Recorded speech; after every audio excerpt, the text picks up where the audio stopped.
1982లోనే స్వర్గీయ ఎన్టీ రామారావు గారు ఆహార భద్రతా ప్రాధాన్యతను గుర్తించారు.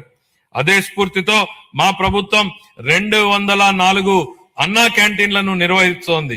2000 మార్చి నాటికి వాటి సంఖ్యను 275కు పెంచి అతి పేద ప్రజలకు కూడా తగిన ఆహారం అందుబాటులో ఉండేలా చేసి ఆకలిని నివారించడమే మా లక్ష్యం.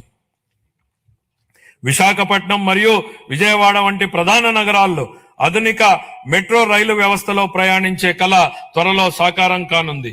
ప్రధానమంత్రి ఆవాస్ యోజన, ఎన్టీఆర్ నగర్స్ కింద ఆర్థికంగా బలహీన వర్గాలకు చెందిన కుటుంబాలకు 25 లక్షల గృహ పట్టాలు, ఇళ్లను అందించి సొంత ఇంటి కలను నెరవేర్చడమే మా ప్రభుత్వ లక్ష్యం. అమరావతి ప్రజల రాజధాని. మా ప్రజల రాజధాని అమరావతి అభివృద్ధికి మద్దతు అందించిన గౌరవ ప్రధానమంత్రి శ్రీ నరేంద్ర మోడీ గారికి హృదయపూర్వక కృతజ్ఞతలు. ఆంధ్రప్రదేశ్ శాశ్వత రాజధానిగా అమరావతికి చట్టబద్ధత హోదా కల్పించే ప్రక్రియ ప్రారంభించినందుకు ఆయనకు ప్రత్యేక ధన్యవాదాలు. వివిధ ఆర్థిక సంస్థల ద్వారా స్వయం సమృద్ధి నమూనాలో నిధులను సమీకరించి పనులను వేగవంతంగా ముందుకు తీసుకెళ్తున్నాం. 57,868 కోట్ల విలువైన 97 పనులకు పరిపాలన అనుమతులు జారీ చేశాం. ఇది మా ప్రభుత్వం ప్రజల రాజధాని అమరావతిని నిర్మించాలనే నిబద్ధతకు స్పష్టమైన నిదర్శనం. 2026-27 ఆర్థిక సంవత్సరానికి మున్సిపల్ పరిపాలన మరియు పట్టణాభివృద్ధి శాఖకు 14,539 కోట్లను కేటాయించాలని నేను ప్రతిపాదిస్తున్నాను. న్యాయశాఖ, హోం, మద్య నిషేధం, ఎక్సైజ్ మరియు అగ్నిమాపక శాఖలు.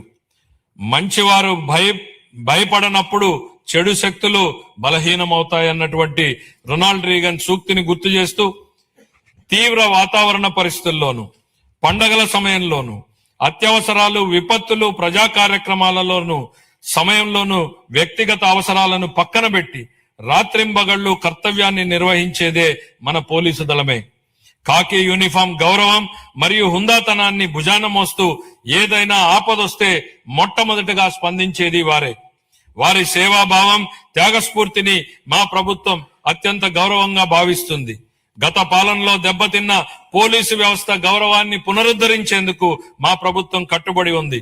గౌరవ ముఖ్యమంత్రి గారి హామీ మేరకు శాంతి భద్రతల యంత్రాంగాన్ని సమూలంగా మార్చడానికి ఈ క్రింది ఆధునీకరణ మరియు సంక్షేమ చర్యలు తీసుకుంటున్నాం. పోలీసు శాఖకు 3,000 కొత్త వాహనాలను త్వరలో అందించనున్నాం. డిజిటల్ అరెస్టులు, ఆన్లైన్ మోసాల వంటి ఆధునిక నేరాలను ఎదుర్కొనేందుకు ప్రతి జిల్లాలో ప్రత్యేక సైబర్ పోలీస్ స్టేషన్ ను ఏర్పాటు చేస్తున్నాం.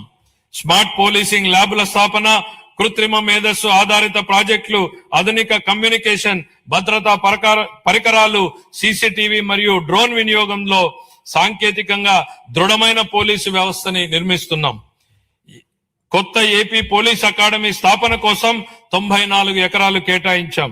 నిర్మాణ పనుల ప్రారంభానికి ఈ సంవత్సరంలో 15 కోట్ల రూపాయల కేటాయింపును ప్రతిపాదిస్తున్నాను. శ్రీకాకుళం, రాజమండ్రి, ప్రకాశం, చిత్తూరు జిల్లాల్లో 4 కొత్త ఇండియా రిజర్వ్ ఏపీఎస్పీ బెటాలియన్లను ప్రారంభించి 3,920 పోస్టులను మంజూరు చేశాం. పౌర పోలీసు నిష్పత్తిని మెరుగుపరిచేందుకు 5,757 స్టైఫండరీ కేడెట్ ట్రైనీ కానిస్టేబుళ్లను నియమించాం.